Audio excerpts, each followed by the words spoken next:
You dedicated your book to pioneers ushering in a new way for humanity. What is that new way? That there's so much to unpack together about the new way. I think a lot of us start this journey by looking at all the things that aren't working in our world. I have a dear friend named Mark Gober that you may be familiar with. He's written a bunch of books called An End to Upside Down Blank, An End to Upside Down Thinking, Living, and so on. And he wrote a book called An End to Upside Down Medicine, which I resonate with so much. And I kind of wish I stole some of his words in my book, but my book was written years before his. Anyway, he said this one thing, which is perhaps the biggest issue with our conventional allopathic medicine model is that we have no idea what a human being even is. And Mm. that really, oh, I thought, oh, that is such the sentiment that is encapsulates how I feel about this topic too. Is, I know that we're going to talk about my book, Super Wellness and Health and Wellness, and you have an audience that is very awake, aware, and questioning and yeah, seeking truth and empowering themselves to experience a more beautiful, rich, inspired, and empowered experience of life. But a lot of times we ask questions like, oh, which biohack should I do? Or which technique? Or which tool? Or which supplement should I take? And I would say that that's probably not the best level of question and inquiry. It's more like, what is a human being? What is a human being? What are we doing here? What is the nature of reality? And the inquiry of that can unfold into, therefore, what is our orientation to our health? How can we take beautiful care of ourselves and our well-being? you know yeah, so I would say, there's this idea of a pure physical materialist paradigm that Western allopathic medicine is part of. So if that's not how it actually works, then there's a whole fresh new conversation of what a human being actually is. If a human being is multidimensional, has body, mind, emotion, soul, attuned to energy awareness, and has an inquiry about, what is the purpose of my life? What am I doing here? All of that is actually part of the wellness conversation, too. So it just opens, we don't limit ourselves to this very narrow way of looking at life anymore. So it's like a vast open world of expansive possibilities of many beautiful ways in which we can nurture our health and well-being. And I just honor everyone that has the courage to ask these deeper questions. Our gut instinct, especially when it comes to when we have a health problem, is to look externally and think, what is outside of myself that can help with this internal problem? And I think you're starting to see a shift now, which has played a crucial role within my life as well. It's like, okay, let's start actually looking internally. Where within me internally can actually heal that problem that also lives internally? Yeah, I don't know if it's a gut instinct or it's a programming that we've been programmed to look outside of ourselves. Because I have two little kids. They're not so little now. They're 5 and 10, and just witnessing them growing up, I see that an attunement to their inner being comes very naturally. It's like it gets programmed out of us. Have you ever been? You're maybe too young to have kids yet, but have you been around kids when they first fall? Like if they trip and fall and there's a look of surprise, and then they look to the adult around them to, Yep. meaning there's that moment in which is like, should I be sad about this? Or and then if the adults around them is like, oh, are you okay? You're okay, let's kiss your boo boo and let's carry on. Or like, or attune to them, make sure that feel taken care of, but don't catastrophize the whole thing. They are looking for cues from all the adults around us. So, how many of us have been, so many things that are reactions to things may not be actually our natural reaction? It just may be a programmed societal programming. Yeah, that's really interesting. So the same thing happens with us as adults where we're looking to the medical system to give us those cues for how we should be reacting. Yeah, one of the things that I love to share, and I share this in the Super Wellness program. I ask people, if you go to a Western allopathic medical doctor, how often do you go? Like once or twice a year, if at all? I don't know. Your audience maybe they go to like naturopaths and homeopaths and chiropractors and acupuncturists and stuff. But if you go to a conventional Western medicine doctor, maybe it's once or twice a year or something. Um, in the olden times, they get to know your families, but these days the appointments are like 5 minutes. So they're not to poo-poo on MDs if there are any Western medical doctors listening, but I think they would by and large agree that they are in this hustle culture where they don't have time to get to know their clients. So you think about this: 5 minutes twice a year, 10 minutes twice a year, versus how long is your appointment with yourself, Mm. which is 24/7, 365, decade after decade. So who's going to know better what works for you and what doesn't work for you? So I often like to say a lot of the reprogramming that we're doing here is, yeah, recognizing that although you respect professionals that have expertise and fancy pieces of paper on the wall, actually they're all just minions working for you. It's time to flip the tables a bit and recognize that you're the boss in command of the situation. All of these fancy white coat people, they're just little minions working for you. You grew up in Hong Kong and got exposed to healing at a very young age. What effect did that have on you? Yeah, I'd love to share that story because Hong Kong's a really interesting place. It's multicultural. There's the Chinese influence. There's all these fun martial arts movies that we grew up with, like Crouching Tiger, Hidden Dragon, and like the martial arts and qigong and tai chi kind of like culture is very much alive, and at the same time, it's a very modern, westernized society. So my parents are. Just very like Western oriented, and growing up they always would see an MD first before anything, and if we had anything they would say, oh, take antibiotics, all these. It was very Western medical oriented. We have nurses and doctors, Western doctors in our family, and my dad had this back pain, my sister had an ankle sprain, and it just kept getting inflamed and painful, and they saw specialist after specialist after specialist, and nobody seems to be able to help. And finally, some family friend said, there's this Qigong healer, and he does his Qigong energy healing, and he seems to be able to help a lot of people that otherwise have given up. Why don't you give him a try? And so this was in the 80s. I guess that the fashion is coming back. I remember I wore this matching purple velour, like warm up tracksuit to go meet this qigong healer, and I'm like 4 years old, and I go along, my parents, my sister with her swollen ankle, my dad is like hobbling around with his back pain, and in one session this guy heals my dad's back pain, and my sister's ankle swelling came right down, no more pain. One session. And I'm 4 years old thinking, what are you adults doing? You've seen specialist after specialist after specialist. Nobody could help. Here's one guy that in one session can solve the problem with you. So who's more superior here? Like it was very clear from a 4-year-old's eyes. So I started telling everybody, when I grow up, that's what I'm gonna do. So this was in the 80s, and there wasn't so much research, medical research and licensure and all that stuff, and my parents thought, well, it's hard to make a living being some kind of energy healer in a back alleyway. And also back in those days, if you want to study and apprentice with a proper lineage qigong master, mostly you have to be a boy, and you study with them for decades, and you learn all the lineage secrets, and maybe someday when the master dies that you can take over. It's like not an easy life.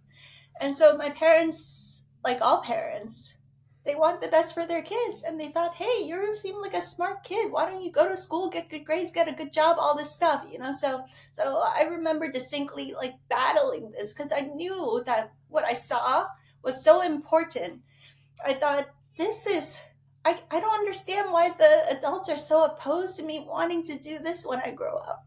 And at some point, I just said, well, if I can't do that, I guess I'll be an astronaut. Because, like a lot of kids, at night, I would lay in bed, I would see through dimensions. I would see mandalas, I'd see star systems, I'd have orbs visiting, all these kind of like what people would call paranormal experiences. As a kid, I was having them, and I think probably all kids have these experiences. It just gets shut down because society says, oh, that's not important, or that's just your imagination, you know? So I told the adults around me, I said, okay, if I really can't become a Chinese healer, I guess I'll be an astronaut. And so my parents and my aunts and uncles, they were so thrilled. They're like, okay, well, go be an astronaut and get really good at engineering and math and science and astronomy and all that stuff. So I became quite good at science and math. And fast forward, I find myself at Harvard getting a degree in applied math. And um, right after undergrad, get recruited by software companies. And I find myself in a short stint of a software career being really good at my job and being totally miserable. And so, yeah, without going into all the details of the story, there is a moment of inquiry and questioning where I just cold turkey quit my job and went back to Chinese medicine. And at this point, Chinese medicine is more respected. There's master's degrees, and now there's doctorate degrees, and there's, like a professionalism to it. It's not like some seemingly sketchy back alleyway healer, that you would be seeing. And yeah, so I changed my career and I haven't looked back since. It's interesting. So, what we were previously talking about was people's not so much gut instinct, but their programming is to think externally when they have a medical problem. And that stems from a young age, or that is born at a young age. When you were a young child, what your programming was actually built on was seeing and being exposed to these healing powers right in front of your eyes. And that's what your mental wiring went to rather than the medical system. And like you were saying, it wasn't the most direct route to get to your healing work. But why do you think that was the perfect route for you? Yeah, it really was perfect because there are so many people that I've come into contact with that say they were curious about energy healing, so-called alternative therapies, which I really don't like that term because people, like conventional allopathic medicine is very young compared to things like Chinese Yeah. medicine and Ayurvedic medicine and so on. So Chinese medicine is way more traditional and grounded and rooted and deep compared to allopathic medicine, which is a pretty recent thing. Um, for me, a lot of people in our modern Western society, they're curious. A lot of people are open minded and curious, but you don't know who to trust sometimes, and a lot of people tell me because they know that I have a practical and grounded background and I have the piece of paper on the wall that says that I'm a logical, rational thinker. um, they feel comfortable to explore new possibilities with someone that they feel like they can trust and relate with. So I'm very grateful that I have a more conventional education. And then also these days, with how much technology is a huge part of our lives now. So, having had a short stint working in software, seeing how technology companies operate, and definitely not being afraid of working with technology in a mindful and conscious way, I think is an important part of many people's journey in today's world. And kind of it's something that we're all grappling with, like a wise and intentional relationship with technology as we move into the future. Is part of this inquiry of what a human being is to, and health and well-being is very immersed in that. So I'm grateful for all these seemingly circuitous, detours that I took. How important was it for you to do this healing self, your work personally? Like you were saying, you were working in software and you were miserable and your health and wellness and sense of being deteriorated.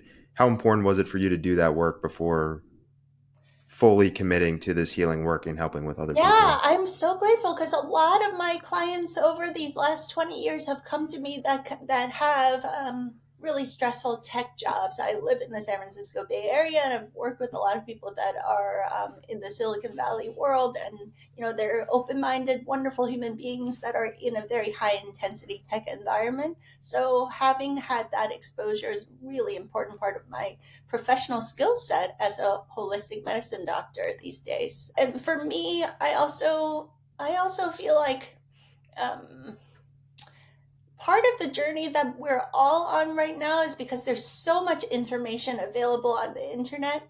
Like your audience, they're obviously interested in conversations like this. You probably read books, watch documentaries, listen to lots of interesting podcasts, and we have no shortage of information. But ultimately, where does change happen? It happens through direct embodied experience. So if I hadn't experienced life in that tech world, and I gained all this extra weight, and I had all these digestive problems, and I hope it's not TMI. I had really debilitating monthly menstrual cramps, and I had bad like acne and skin issues, and frequent colds and flus and headaches and so on. I had to experience what that's like. And even though I was exercising regularly and so on, I still had all these health ailments. And everyone's like, well, that's just stress. It just seems like stress. If you have an ache or pain, just take a painkiller and, just kind of tough it out. So it just got me into this inquiry of, is this really what adulthood has to be like? And so, interestingly, as soon as I quit that job, and I don't recommend this for young people out there, I did not plan ahead. I hadn't like really saved up lots of money to make this career change. So here I am, a basically starving grad student in San Francisco, expensive city, and studying Chinese medicine at a graduate school in the Bay Area, and then apprenticing with my teacher who's a Qigong healer and teaching me all kinds of lineage teachings. It was a beautiful experience, but I was scrounging by like month to month, barely making ends meet. So I was basically eating rice and beans, and a lot of times not even beans, just rice with some sauce, like not even eating that healthy. But all of my health problems went away just because of this realignment of my life path. I was in such a flow of joy, and life was beautiful and inspired. And I was excited to wake up every day, to live each and every day learning cool new things, immersed in other people that were in the inquiry of the same topics that I was passionate about. And all of my health problems just disappeared. And I definitely didn't have a better diet. In fact, you could argue it was somewhat worse because I was like, starving grad student, a little bit malnutritioned even, but the joy and the passion and the love and the zest for life was so strong in me that it healed everything. The stressful years working in tech gave me the most priceless gift of all, learning how to let go of the dueling voices in the head and listen to the heart. What were those dueling voices? Well, I came from a really hardworking immigrant family, and there was for sure pressure that my parents worked very hard, and we immigrated to the United States. I went to really good schools, and finally I graduated from an Ivy League school, and magna cum laude, applied math. They're like, okay, we are done. She's set for life now. And then one day I announced I'm going to throw away my high paying software tech job and the whole career. I'm walking away from all of it, and I'm going to become, in their eyes, a quack. Which is very interesting because they had their own experience with Chinese medicine, but still they thought, like, I don't know if I really believe it. It seems kind of sketchy. And yeah, we've had family members back in those days that thought, why are you going to throw away you're so smart. Why are you going to throw it all away? That's how they saw it. They're really concerned. And they said, if you want to help people and heal people, why don't you go to Western medicine school? You could get in. You had good GPAs. You are good at science. You could take all the prerequisites and become an MD. And they didn't understand. And when you're in your 20s, in your early 20s at that time for me, um, you still like you're an adult, but you still really care about your parents' approval. So it was not easy for me to walk away from all of that. And honestly, it took about 10 years into this career change before my family started seeing that while she's not homeless and starving to death, brings so much joy consistently. She's clearly really impassioned by what she's doing. It wasn't just a phase that lasted a couple of years. Now, a decade into it, she's thriving and she's building a successful clinical practice. She's helping a lot of people. And then at the family reunion gatherings, I was able to help aunts and uncles. My uncle had a really severe frozen shoulder condition, and he had done many months of physical therapy and only got a little bit of results. And then in that week of a family gathering, just in 3 sessions, we got back his full range of motion using my manual therapy and acupuncture techniques that I learned from my teacher, who had been a Shaolin Qigong master. So there's like, in that martial arts tradition, they have a lot of really great holistic orthopedic and sports medicine kind of uh, strategies that are very, very powerful. So I learned a lot of very tangible, practical ways of being helpful. And at the end of the day, it's just everybody just wants good results, and the results kind of speak for themselves. And ultimately, it doesn't matter if parents approve or don't approve. In the end, when you have results, it's very persuasive. So now they're all very happy and proud and approving of my big change. But there was a good decade where it was not like that. So it took a lot of courage for me to really sit in the confidence of my own inner compass, know that this was my path. Yeah, that's really powerful to be able to, like you were saying, I think it can even go deeper into your 20s of needing your family's approval, but having the confidence and the vision in yourself, but not just yourself, but just the work as a whole. And it's not just your own identity, but knowing, like, no, this is the work that I need to be doing. And like you also said, when you build that list of evidence of, hey, this is actually making a difference, that's where the confidence can be built.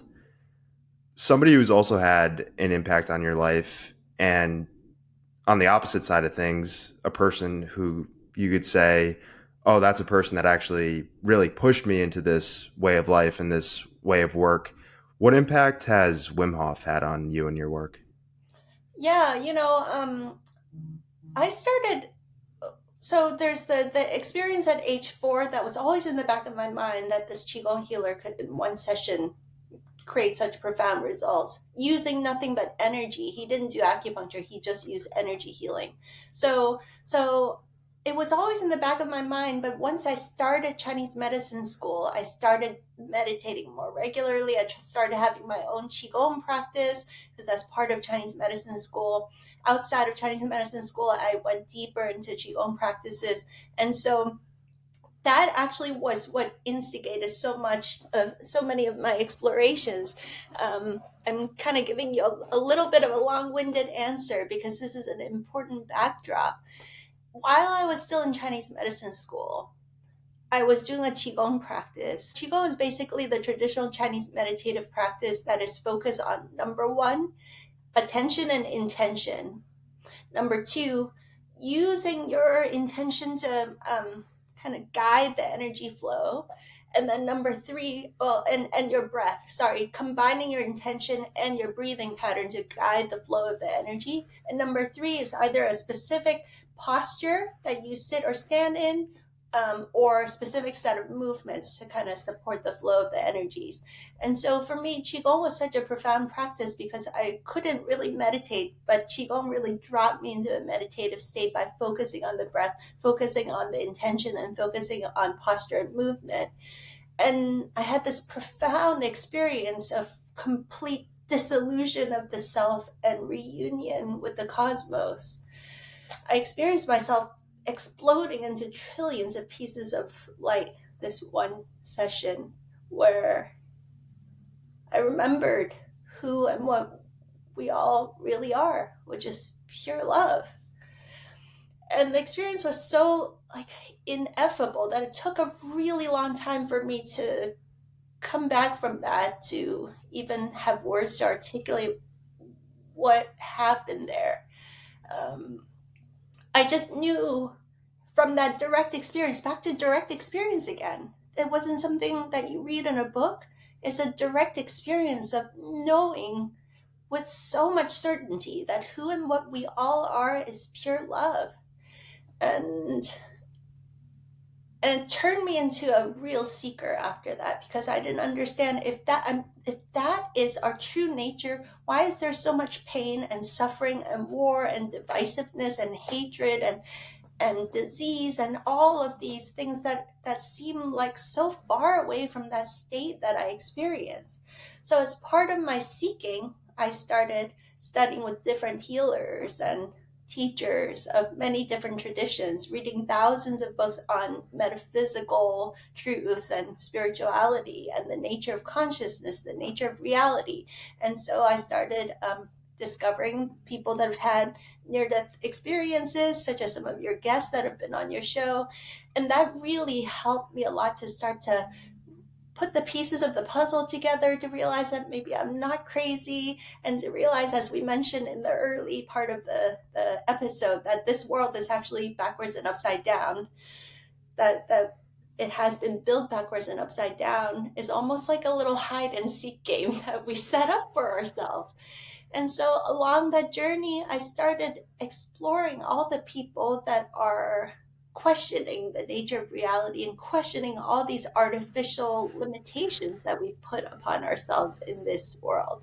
And a big person that I'm so grateful to have met on my journey is Wim Hof. I connected with them, I feel like back in 2012, and then in 2013 I invited him to come to California to just teach a little class with a small group of my friends back in those days. And the impact he has had on me is maybe a not obvious one. He's such a big personality, and has such a, like, just like a wonderful, he's kind of like a force of nature. He just like goes with the flow. He just says yes to life, let's go. But I'd like to share a little fun little story, because at that time I was living in a small town. I moved out of San Francisco. I've had some big experiences through meditation that made me really sensitive to energies. And at that time in 2013, I was so heightened in my intuitive sensitivity, and I hadn't matured enough to learn how to turn it off, that I couldn't tolerate living in the city. So we moved to a little countryside cottage, very humble little cottage on an acre of land. And that's where Super Wellness, my book, was written, in this nature filled environment with like beautiful sunshine during the day, complete darkness at night, hardly any Wi-Fi signals and or 5G towers around. Very humble little cottage, and it was a small 1 bedroom cottage. My partner Dave and I living there, and we had the worst janky pull-out couch with like a broken leg, basically, in our living room. Very humble place. And I invite the Wim Hof here, and he's staying at my house. And I had pulled out the janky pull-out couch with the busted up leg, and I kind of like rigged it back on and made a nice bedding for him to stay. And he was such a gracious guest, so easygoing. He would eat whatever you feed him. He would go with the flow and just like, hey, want to go to the redwoods, and hey, go for a little hike. He was just up for any kind of adventure. It was such a beautiful experience outside of actually learning his method, just hanging out with him. And then that night that he stayed on the janky couch, I was like, I hope he has a decent night rest there. In the morning, when I woke up, he had already woken up. He had gently folded up the pull-out couch back to its couch position, the sofa, folded up, folded every piece of linen perfectly. The messed up janky leg that's broken, he rigged it back in. The best house guest you could ever imagine. And he's outside in our garden doing gardening work. Like, tidying up the garden for us. And that was the scene that I woke up to. And I was just like, you know what? In front of, like all the podcasts and the TV and the whatever, there's the one guy. But what really meant to me, like, that's the superhero power. This way of being, like, go with the flow. Such a wonderful, gracious house guest, and just like it's the behind the scenes when the camera's not on that I really saw someone that I truly respected. Yeah.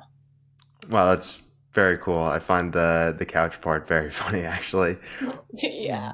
Going back to that meditation experience, like you previously mentioned, I've had some guests on who've had near death experiences, most notably Dr. Eben Alexander.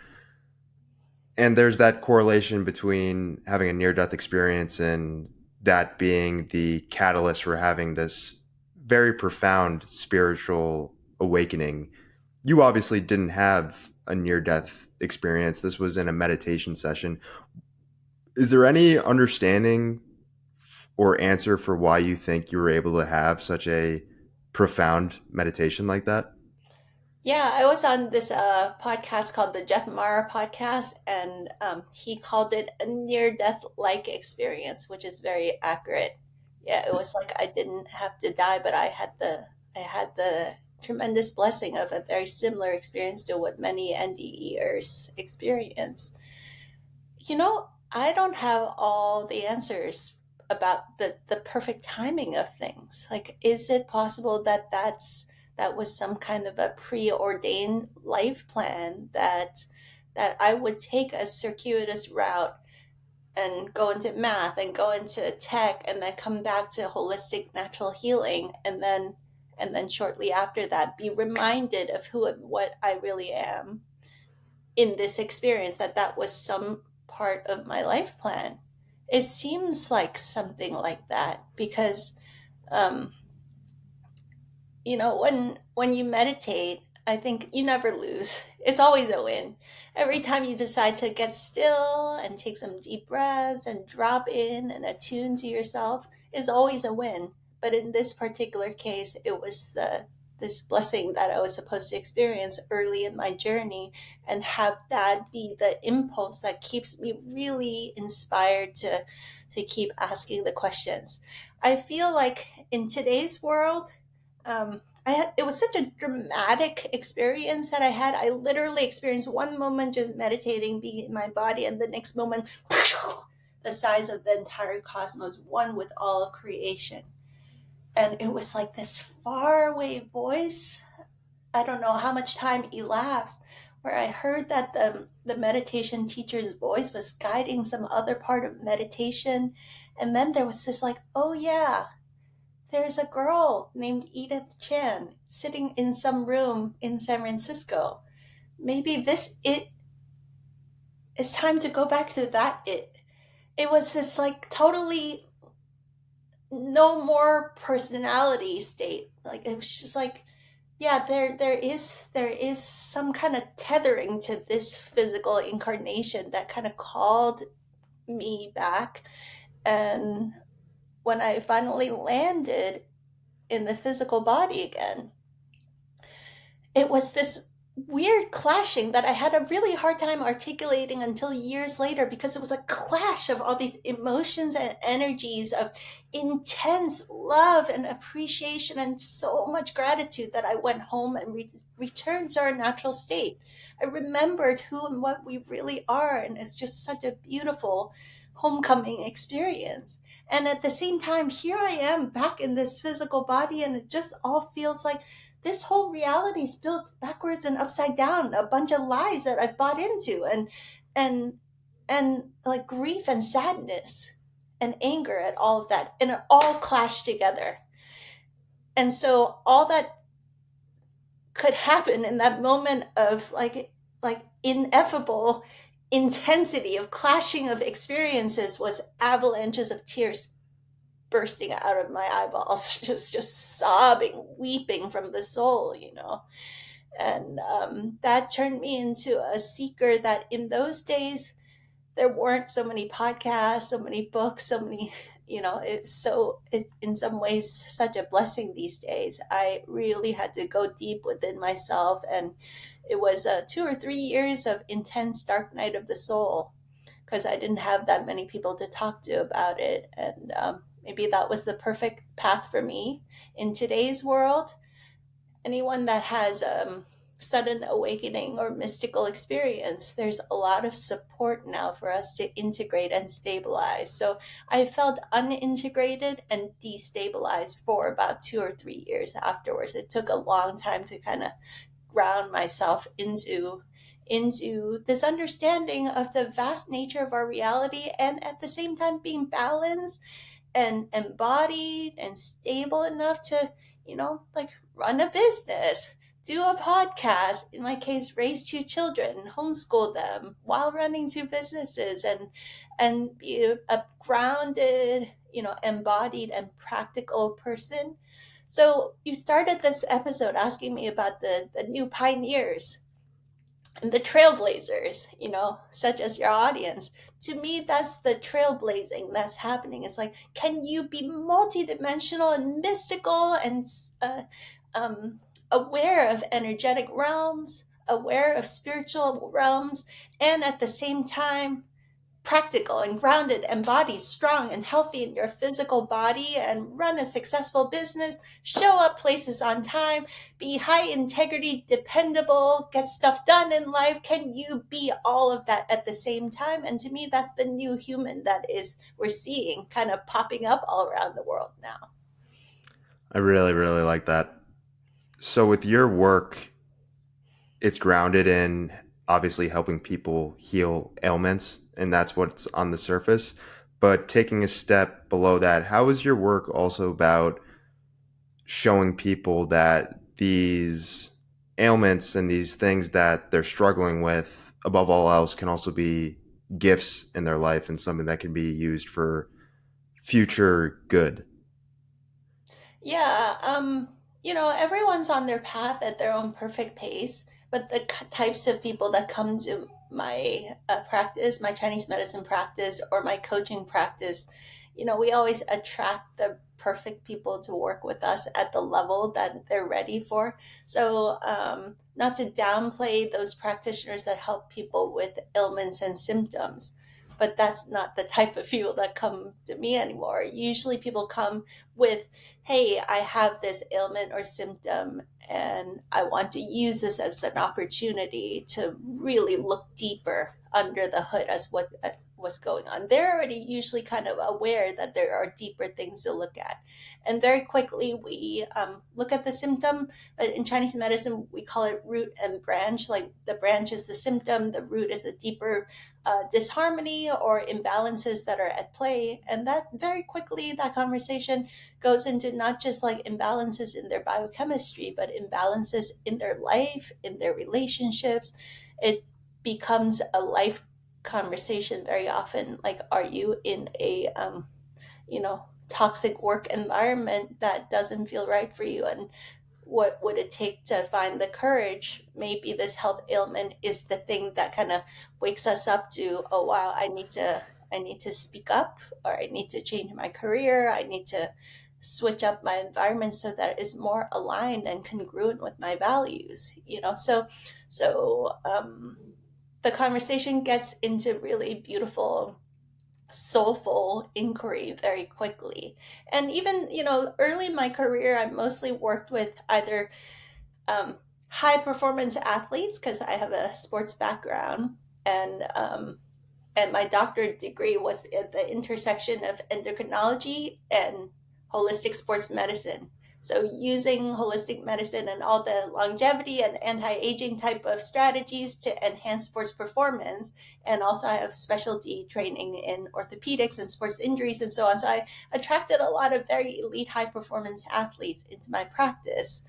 Um, and I also attracted people with very difficult, complex, supposedly incurable, in finger quotes, type of conditions where other doctors may have given up, and they come to my practice.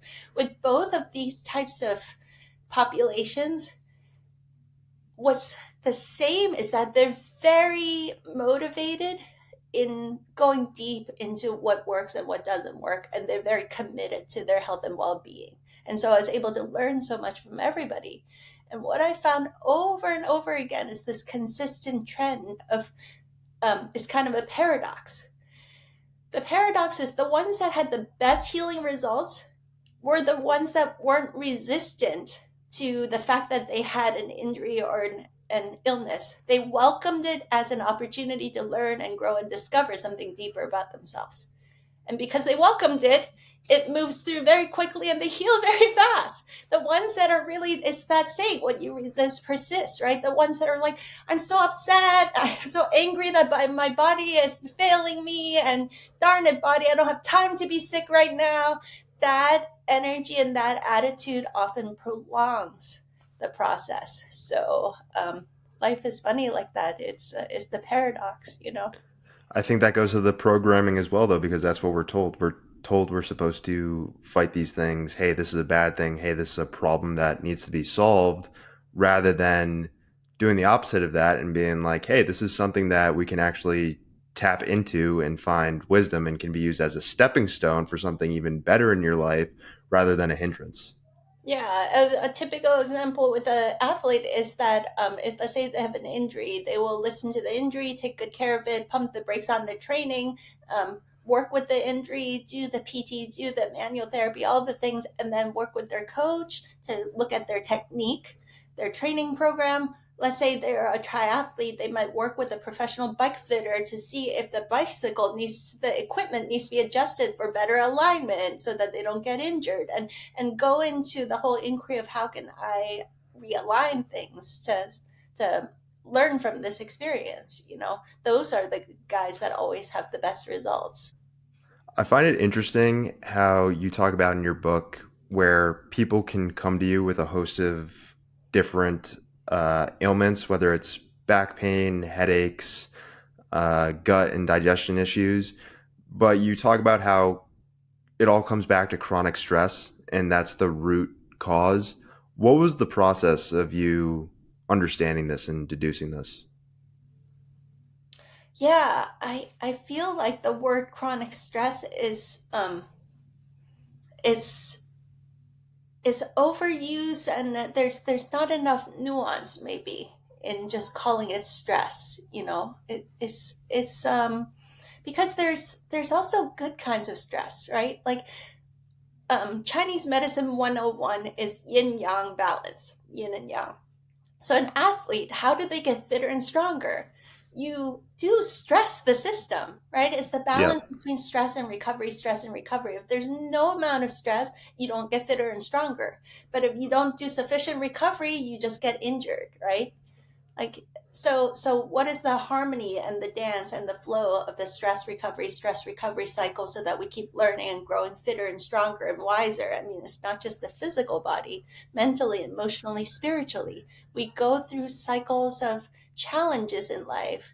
We learn and integrate and gain wisdom from those challenges. And then the next time something like that happens, it doesn't even feel like a challenge anymore because you're so confident that you can move through something like that, right? Whereas people might use the term trauma if we stay stuck in the challenge and we don't have the support system to digest, process, integrate, and turn that stress into a strengthening experience, then we can get stuck in a certain state of stress. So I would say that in that way, stress that is stays as just this overstimulated state where there's no support to recover from it, to learn from it, to integrate and absorb it and process it and turn it into strength. That's really the issue so much in our society, is that we're overstimulated and we literally have indigestion from all the hyperstimulus, right? We don't have enough downtime to actually take stock of our lives, to really digest and process and assimilate the experiences of life so that we can glean strength and wisdom from it.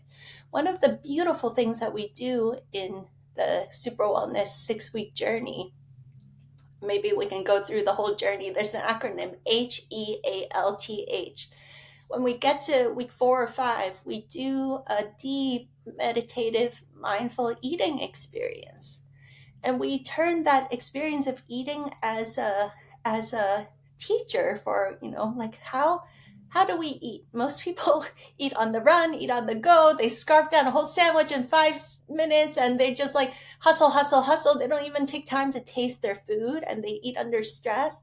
A lot of people that come to me, they eat all organic, super healthy, all the right stuff.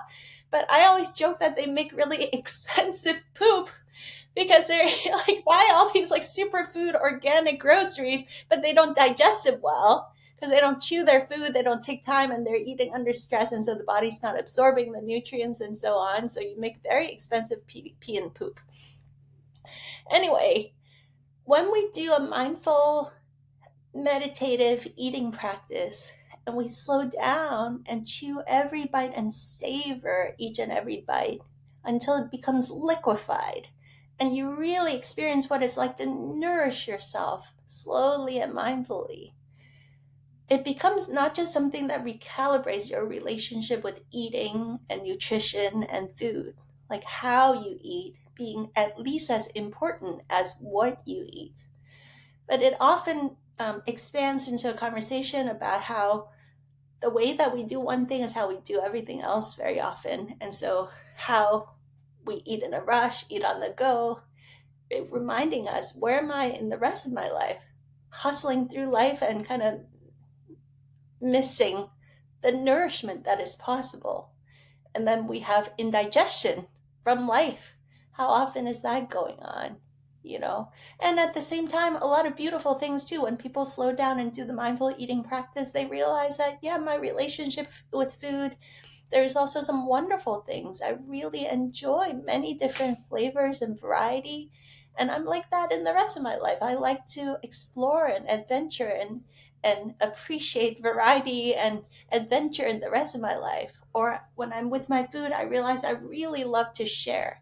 I really love to share a meal. I really like to cook a meal for my friend, and that's emblematic of how I am in the rest of my life too. I like to be a generous heart that shares my gifts and experiences with other people in my life. So it's not always like criticizing ourselves, of course, but this slowing down to turn it into a meditative eating experience can be a very profound experience for many people. And the biggest one of each is of which is this slowing down to actually digest your food and slowing down enough to really digest life and turn it into a strengthening experience. Can you give a general overview of what the health concept looks like? I realized that I'd have all these patients with very complicated health conditions, and I kept discovering, it's like, is this just me? Or is it like the low hanging fruit things that everybody skips? People have tried all these expensive therapies. They've been told by this doctor and that doctor their thing is finger quotes incurable, or there's nothing you can do about it. You just gotta have to live with feeling crappy for the rest of your life. All these things that people have been told. And then they come to my practice, and of course, acupuncture, manual therapy, we get the energies flowing, we work with the symptoms. There's a lot that just by itself acupuncture manual therapy can do, and a few herbal prescriptions can do a lot to help people. But then I would just get to know my people and say, hey, how much do you get outside? Are you suffering from indoorism? you know, are you just under artificial light all day? What if you take your lunch break outside every day? What would happen there? And people with mysterious skin conditions would heal, and autoimmune conditions, all these things, their symptoms would get way better just with simple changes like fresh air and sunshine. And they would come back and say, I'm mind blown at how potent just every day getting fresh air and sunshine is for my health. I'm like, yeah, I know. And it's free.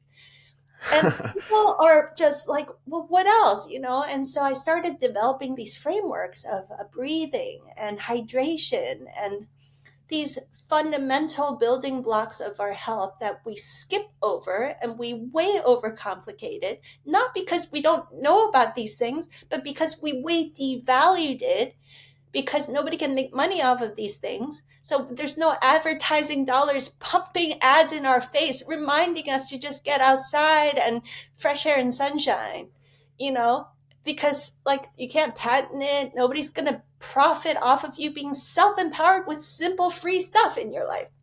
So I started putting together this framework. I started teaching some classes, and gradually I discovered that the secret sauce is in how we sequentially stack this journey of inquiry, step by step by step, starting with the low hanging fruit things, get our physiology right so that we can then do the deeper soul searching kind of stuff to inquire into what is causing this chronic stress. Where is my life out of alignment and out of attunement with what my heart and soul really wants? That deeper conversation I found when you go to personal growth workshops and so on. I consistently found that if people's physiology can handle that inquiry, they'll have the breakthroughs. If their physiology is really out of sorts, it's hard for them to really go into some of those soul searching, deeper conversations. So the sequence does seem to matter. So here it goes. H.E.A.L.T.H is the acronym to make it easy to remember. So in our classes, we go through these 6 kind of modules to inquire into the first H, which is coming home to ourselves. Before we even talk about which biohack or which technique or which strategy, let's have a deeper conversation about what is it that you want in life? And if you want to be healthy, let's just focus on health. Well, what is health? Western medicine might say, well, if you look at Western medicine, probably the closest answer it might say is like the absence of illness and disease or illness and symptom. That's why everything is anti-inflammatory, antibiotic, anti-hypertensive, and some people might argue anti-life. Life has Yeah. full of ups and downs, right? Like, so what if we worked with life, harmonize with life instead of trying to dominate and suppress life? And again, not poo-pooing on the many life-saving things that conventional Western medicine can do, especially in emergency situations. But if we're talking about nurturing health, well, what is health? I've never met a single person who's healthy that has never been sick, never had a symptom, never had an injury. That's called life, you know? So if it's not the absence of those things, then what is health? The types of things that people share in our classes are so rich and beautiful. And many people will share things like, well, health is my ability to be fully present and engage with life, feeling alive, inspired, joyful, living life fully engaged.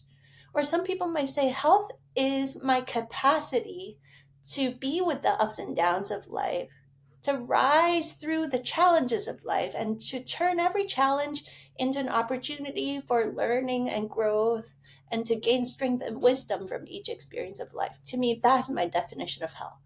Beautiful stuff like this that people share, right? So I encourage your audience to really take some time, get some downtime, and sit in silence within yourself.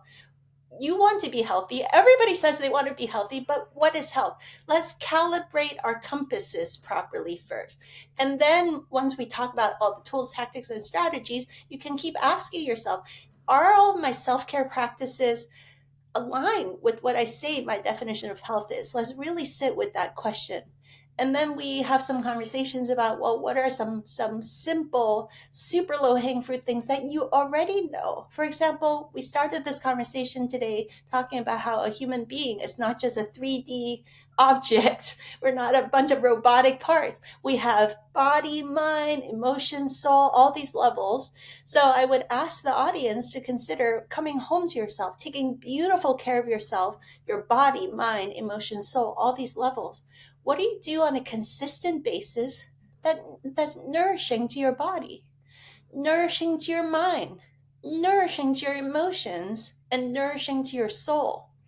And when I ask people this, a lot of times people are like, wow, actually, just nature time, music, hugs, spending time with loved ones, getting downtime to chill out and do nothing. There's so many simple things that we already know that we can be implementing to take way better care of our health that doesn't have to be anything complicated. So this first module of coming home to ourselves is to like get rid of all the noise and all the complexity and get attuned within yourself. What works for you, you actually already know. Let's put it into play and let's not overcomplicate it. So that's H, come home to ourselves. The second acronym is E. E stands for environment. So it kind of like sequentially bleeds into the next thing. A lot of people say, yeah, I notice I feel way better if I get fresh air and sunshine every day. I feel way better if I spend regular amounts of time in nature and get off of the tech. Take a break and not be under artificial light and the blue lights and the fluorescent lights and the LED lights. That's kind of harsh on my system. When I go into nature and get full spectrum natural light, I feel more myself again. Well, why are we complicating it? Just go outside. It's free. Go to the neighborhood parklet if you're blessed enough to live near some nature trails, a park, like get out into nature. And at night, turn off the lights, dim the lights, turn off the screen time, and get yourself complete darkness and bathe in that soup of melatonin at night. And as much as possible, decrease or eliminate Wi Fi signals and all the non native EMF. Like, get the energetic environment of your living situation dialed back into nature's rhythms. And that by itself, just the H and the E, Game just changers. completely free and total game changers for not just everyday people like you and I who are reasonably already pretty healthy, but people with severe debilitating chronic disease. Within the first 2 weeks, just doing these simple things are complete game changers. And they are mind blown because they've been to doctor after doctor after doctor, spending so many tens of thousands of dollars on expensive, complicated therapies. And nobody told them to value these free things. So not to say those therapies don't work, but do this and this will boost everything else. It supports everything else. So H-E, and then A is something that requires a little bit breaking down because many health nuts start with changing their diet. If I want to be healthy, I better work on my diet. I think the reason for that is because people can make money off of selling us special diet supplements or special complicated diet techniques. And it's not that it doesn't work, for sure. We see good results. But I always ask people, if you had to kind of prioritize in a survival situation, how long could you live without physical food compared to drinking water? Like, again, I don't test this at home, but don't try to see how long you can survive. But technically, the textbooks say that you can survive for like 3 weeks, 30 days without food if you had good water. I took a survival tactics course, and they said about that, like 3 days without water, 3 weeks without food in a survival type of situation is like loosely the estimation. But I know a lot of people that have done 30-day water fasts, to heal themselves and so on. So let's just say you're not a breatharian, but you're a reasonably healthy person, probably 30 days without food and probably 3 days without water, probably. So is it possible that hydration is 10x as important as nutrition? So if you've had game changing results with changing up your nutrition, wait till you work on your hydration. And hydration has so much to do with not just like how much water you drink, but what kind of water and how well does that water work in your body. And there's this whole new science of water, about the fourth phase water, structured water, the information and energy that water can hold and transmit into your body. There's so much cool stuff to explore about water. And hydration is about ultimately how well does that water function in your cells, in your tissues to facilitate your biochemistry and all the physiology and so on, right?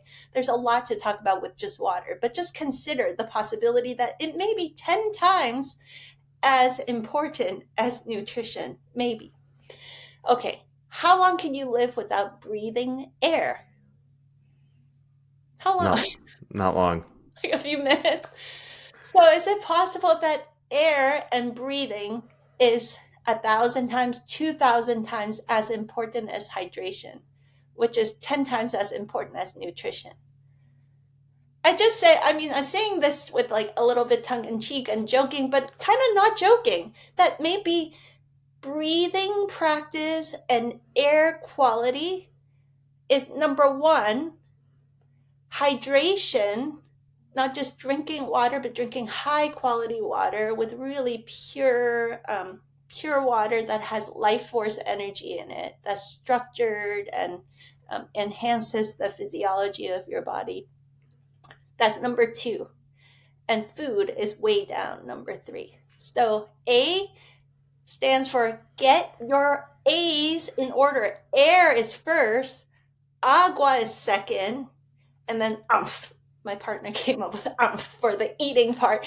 It's really only third on that list. Put those back in perspective. If anything, work on breathing first. Whenever you feel stressed out, cranky, anxious, tired, take some deep breath first. Then go drink some really high quality water second.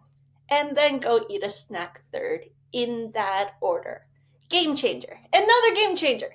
HEA, total game changer in your life.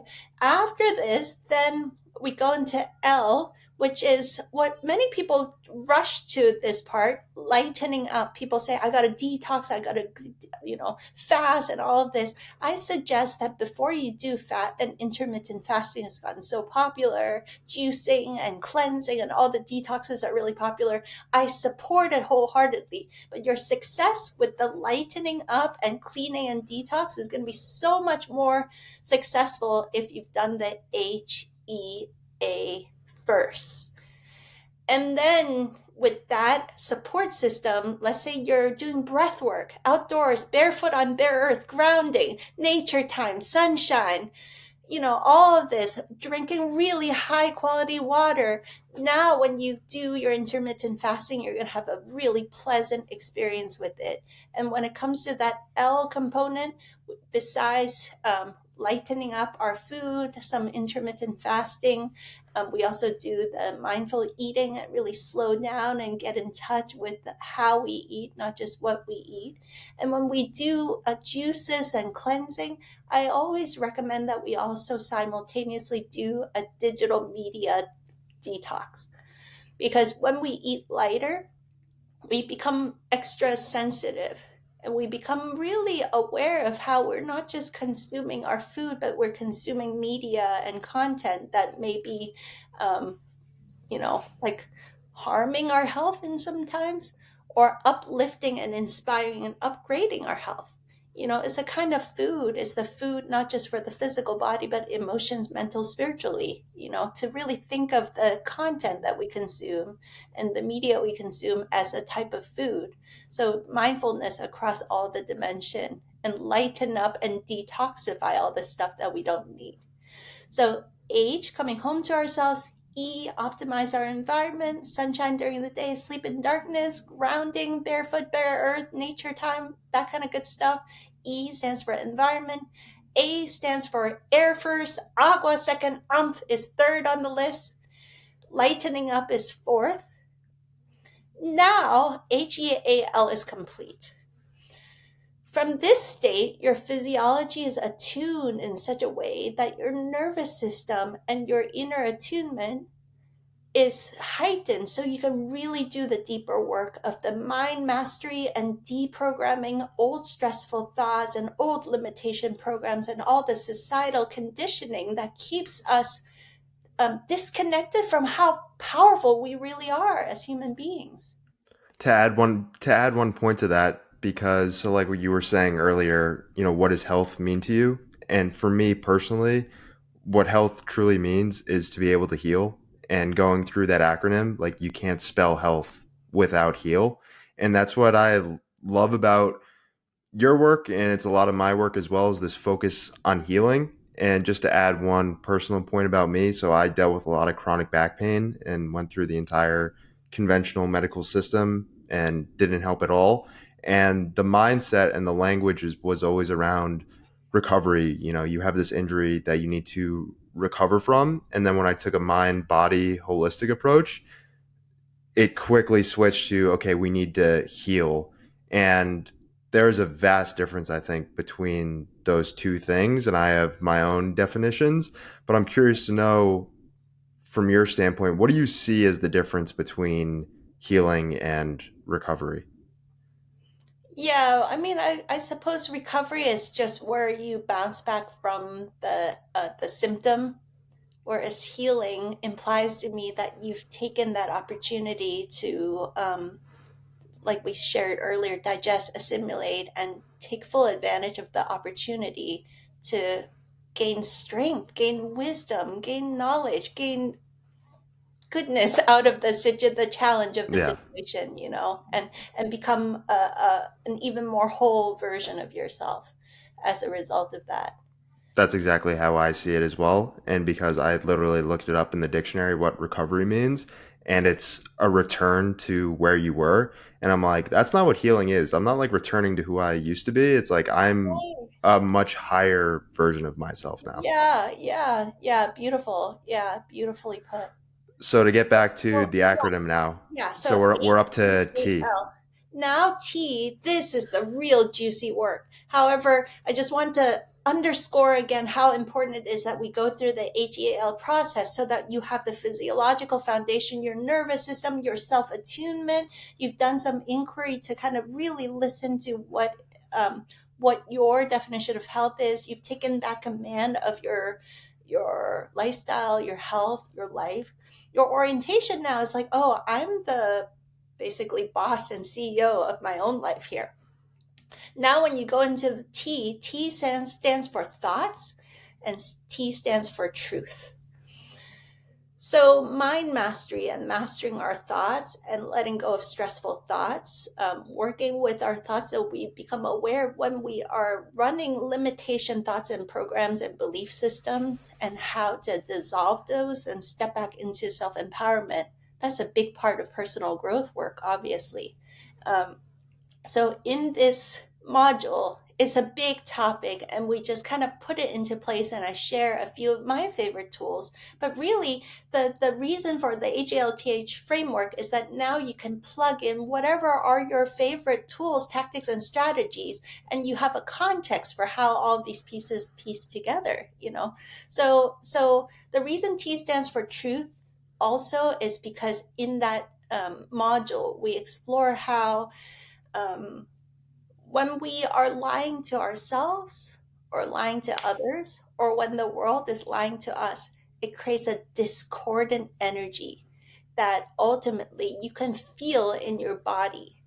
And there's practices where we can simply just kind of drop into meditative state and be really attuned to our body and say something simple like, my name is Edith, and I'm a human being. I'm here, I'm present. That feels congruent and harmonious in my body. If I say, my name is Joe Schmo, I'm an arsonist and an axe murderer, it's going to feel like a lie in my body. And I can feel a cringiness in my body, right? So we start studying this and become a student of how, when we expose ourselves to lies in the media, when we lie to ourselves, when we're living little lies or big lies in our lives, it ultimately creates energetic distortion patterns, disharmony, incongruence that we feel in our body that leads to ultimate like energetic conflicts that can lead to real physical diseases. So we become a student of how that works, and that's another part of your definition of health and healing is then we listen to those discordant energies and we go deep into the inquiry of, oh, okay, well, how can I bring this back into congruence within myself? How can I be in harmony within myself? How can I come to peace within myself? And so this is a big topic that is really a lifelong practice of mastering our thoughts and aligning with our inner truth. T stands for thoughts, T stands for truth, is a really big topic, and it is really an entire life's work. But everything else supports this work. And ultimately, when we're living a life that is congruent within ourselves, in alignment with our truths, when we have an attitude of working with our thoughts and beliefs, where we turn all of this into a learning experience, we're continuously letting go of our old limitation programs and stepping back into our true, authentic self, our true, empowered, and beautiful state of being that is everybody's natural birthright. When we live like this, what happens is we become beautiful, open hearted human beings again. And there's the Institute of Heart Math and all this science around heart coherence that we can tap into. And everybody can feel when someone walks into a room that is holding a very heart coherent energy, is palpable in the room. And it turns out the science shows that if just one person walks into a room with heart coherence, that becomes an organizing energetic principle for the whole group. And it helps everybody else around you to kind of click into their heart coherence. When you have a group coherence, a team of people work together synergistically and harmoniously, and a lot of beautiful things can come together in a state of collaboration and peacefulness and teamwork. And this is how we can actually create world peace, one human being at a time, tapping into their health and well-being and locking back into their heart coherent state. And so what's left after the HEALT is living from the heart, is being a human being that is consistently, hopefully with practice, with continuous nurturing and cultivation, 24/7, 365, living in a state of heart coherence, attuned to their inner compass, attuned to their intuitive guidance, living life from their authentic heart. This is such a beautiful world, and to me this is the kind of quote social activism that we need, by each of us taking beautiful care of ourselves and becoming the very best version of ourselves, the most healthy, vibrant, authentic, whole version of ourselves, and sharing our beautiful hearts with the world and with our community. So this is the work that we're doing, and this is why I call us pioneers and trailblazers, because this is literally world changing stuff, simply by taking beautiful care of ourselves first. Edith, that's a beautiful way to bookend the conversation, how we started with pioneers and how we ended with it. Where can people go to connect with you to see more of all the work that you're doing?